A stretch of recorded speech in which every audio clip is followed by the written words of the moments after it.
خير أمة أخرجت للناس. ایسے نرم دل ہوئے ایک تو جہالت کی زندگی اٹھا کر دیکھو کہ خون کے پیاسے ہیں، پھر دین کے بعد دین زندگی میں لانے کے بعد ان کی حالات کو اور ان کی تاریخ کو اٹھا کر دیکھے کیسے موم ہوئے. لقب انصار ملا، لقب کیا ملا؟ انصار ملا کہ مددگار ہے. کیا ہے؟ مددگار ہے. اس لیے میرے دوستوں بزرگوں، اطاعت اور پیروی کے بغیر ہم منزل مقصود تک نہیں پہنچ سکتے. صاف کہہ دیا. اس لیے اپنی ساری خواہشات کو قربان کرنا پڑے گا. لا یؤمن احدکم حتی اکون تبعا لما جئت به، کہ اس آدمی کا ایمان کامل ہی نہیں ہو سکتا جس کی کہ جو خواہشات ہیں وہ اس کو چھوڑ دے.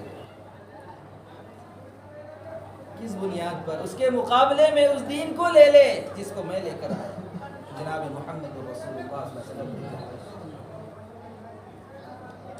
خیر اسی میں ہے، نجات اسی میں ہے، فلاح اور کامیابی اللہ نے اسی میں مضمر رکھا ہے. اس لیے دوستو بزرگو، جو ظاہر میں آنکھیں دیکھ رہی ہے یہ دھوکہ ہے، یہ دھوکہ ہے. اسے نکالا جا رہا ہے، ایک ایک کو پکڑ پکڑ کر ایک ایک کے دروازے پر جا کر اس دھوکے سے نکالا جا رہا ہے. بظاہر دنیا میں جب رہ رہے ہیں، جو دیکھ رہے ہیں یہاں کے اسباب، عیش و عشرت اور یہاں کے ساز و سامان جو ہم استعمال کر رہے ہیں اور لوگوں کے پاس دیکھ رہے ہیں، یہ بظاہر چند دن کے لیے لذتیں ہیں. لیکن قرآن کہہ رہا ہے یا ایھا الانسان ما غرک بربک الکریم، اے انسان تجھے تیرے رب سے کس چیز نے غافل کر دیا ہے؟ اپنے کریم رب سے کن چیزوں میں دھوکے میں پڑ گیا؟ اس لیے مومن سے وعدہ ہے، ایمان والوں سے وعدہ ہے اس سے اعلیٰ دینے کا.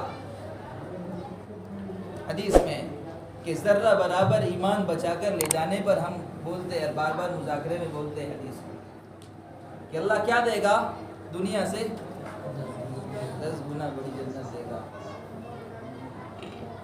ذرہ برابر بنا کر لے جانے پر تو دنیا کا تصور،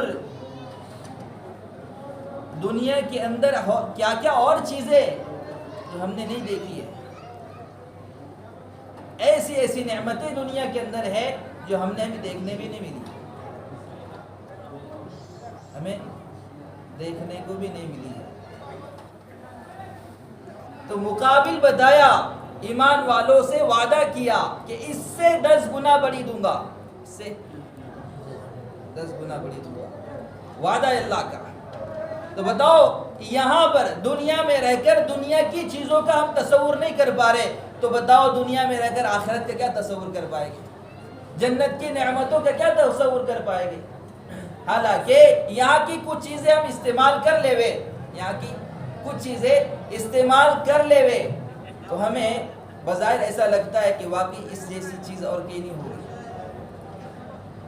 اس جیسی چیز اور. اس لیے تو فرمایا کہ چھپا کر رکھا اللہ نے آخرت کے سارے اعمال اور آخرت پہ سارے ملنے والی نعمتیں اللہ نے چھپا کر رکھا ہے.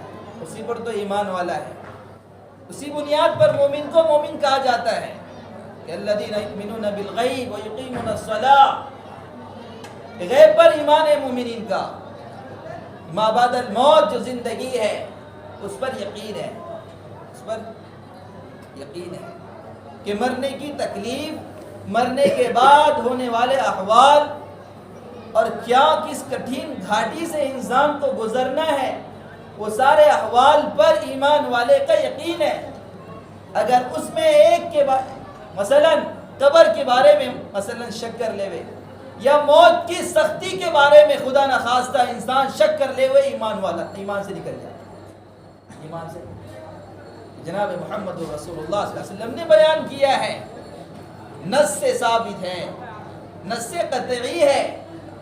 اگر اس میں تردد آیا اس میں شک آیا تو گویا ایمان سے ہاتھ دھو بیٹھے۔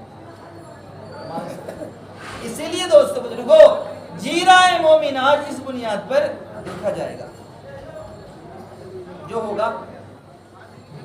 حالانکہ اس لیے دوستو بزرگو بظاہر ہم سوچ اپنے آپ کو کہہ رہے کہ ہم مسلمان ہیں، نہیں، دعوے دار ہے۔ کیا ہے؟ دعوے دار ہے۔ بظاہر ہم اپنے آپ کو دیندار کہہ نہیں، یہ کہا جا سکتا ہے کہ یہ دعوے دار ہے، یہ کہا جا سکتا ہے یہ دعوے دار ہے دیندار۔ دینداری زندگی صحابہ کی اٹھا کر دیکھنا پڑے گا ہر فیلڈ کے اعتبار سے، عقائد میں لے لو، معاملات میں لے لو، معاشرت میں لے لو، اخلاق میں لے لو، کیسے اعلیٰ کوالٹی کے تھے، کیسے اعلیٰ کوالٹی کے تھے کہ جن کے اخلاق کے کارنامے اور جن کے اخلاق کی بنیاد پر اللہ نے لوگوں کی ہدایت کے ذریعے بنائے۔ کیسے اخلاق، کیسے اعلیٰ کوالٹی کے۔ اس لیے لوگوں وہ اخلاق، وہ معاملات، وہ معاشرت اپنانا پڑے گی۔ ضابطہ اللہ نے اس لیے دوستوں کو راستہ بتایا ہے، اس لیے انسان کو عقل سلیم دی، دیکھنے کے لیے آگ دیا، سوچنے سمجھنے کے لیے عقل دیا، اچھے برے کی اس کے پاس تمیز ہے، یہ فرق کر سکتا ہے کہ خرا کیا ہے، کھوٹا کیا ہے، دنیا کے اسباب، دنیا کی چیزوں میں، اور ہم کھرا اور کھوٹا الگ کر کے بتاتے ہیں، بتاتے نہیں بتاتے۔ پھر دوستو بزرگوں، کہاں عقلیں ہماری چلی گئی، کس بنیاد پر ہم سوچ کر زندگی گزار رہے ہیں کہ ہم نماز اور یہ دینی اعمال اس کو چھوڑ کر اور اس سے دور ہو کر ہماری سوچیں اور ہماری عقلیں کس اعتبار سے تصور میں نہیں آتا کہ یہ اپنی عقل کو کیا استعمال کر رہا ہے، اپنی سوچوں کو کیا استعمال کر رہا ہے، اپنی صلاحیتوں کو کیا استعمال کر رہا ہے۔ حالانکہ سوچنے سمجھنے کی اللہ نے صلاحیت دیا، لیکن دوستو بزرگوں کہ یہ ہے کہ ہر عمل میں اطاعت لازمی ہے۔